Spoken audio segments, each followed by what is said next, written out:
একটি সেতুর অভাবে চরম দুর্ভোগে পড়েছেন রাজশাহীর মোহনপুরের একটি বিদ্যালয়ের শত শত শিক্ষার্থী।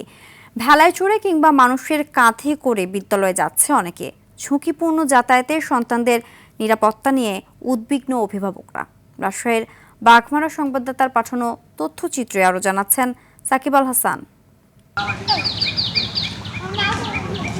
প্রতিদিন এভাবেই বাঁশের তৈরি ভেলায় কিংবা কাঁধে করে খাল পার হয়ে বিদ্যালয়ে যেতে হয় রাজশাহীর মোহনপুর উপজেলার কেশরহাট পৌরসভার এসব কোমলমতি শিক্ষার্থীদের।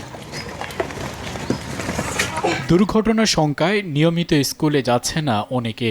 তাদের কাছে থাকে দুইটা ড্রেস, একটা স্কুল ড্রেস আর একটা অন্য ড্রেস। যে ড্রেসটা ভিজিয়ে এ পাশে এসে তারা চেঞ্জ করে নিয়ে তারপর স্কুল ড্রেস পরে ক্লাসে বসছে। যাতায়াত করার সময় প্রতিবারই ভিজে যাওয়ার কারণে সবাই অসুস্থ হয়। আমরা ঠিক মতন স্কুলে আসতে পারি না।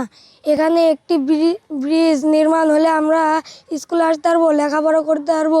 আমাদের আসতে খুবই সমস্যা হয়, বই খাতা ভিজে যায়, তার কারণে একটা ব্রিজ প্রয়োজন। এখানে ব্রিজ একটা যত তাড়াতাড়ি সম্ভব যদি দেওয়া যায় তাহলে আমাদের অনেক সুবিধা হয়। ব্যাহত হচ্ছে স্থানীয় কৃষি ও ব্যবসায়িক কার্যক্রম। এই সময় এসে যদি আমাদের শিক্ষার্থীদের পড়ালেখার ক্ষেত্রে এরকম প্রতিবন্ধকতা থাকে তাহলে এটা অবশ্যই দুঃখজনক। এখানে একটা ব্রিজের খুবই জরুরি। এই ব্রিজটা হলে আমরা উপকৃত হব এবং মালিবাগ উপজেলার ছেলেমেয়েরা এবং তার গার্জেনরা উপকৃত হবে। প্রয়োজনে ব্যবস্থা নেওয়ার আশ্বাস পৌর প্রশাসকের। এলজিডিতে একটি প্রজেক্টের থেকে যাতে এই ব্রিজটি করা যায়, কারণ এটি অত্যন্ত ব্যয় সাপেক্ষ প্রকল্প হবে। তো এটি যাতে করা যায় সেজন্য এমপি স্যার এটি চেষ্টা করছেন। শিক্ষার্থীদের ভোগান্তির বিষয়টি বিবেচনা করে দ্রুত একটি সেতু নির্মাণের দাবি জানিয়েছেন এলাকাবাসী।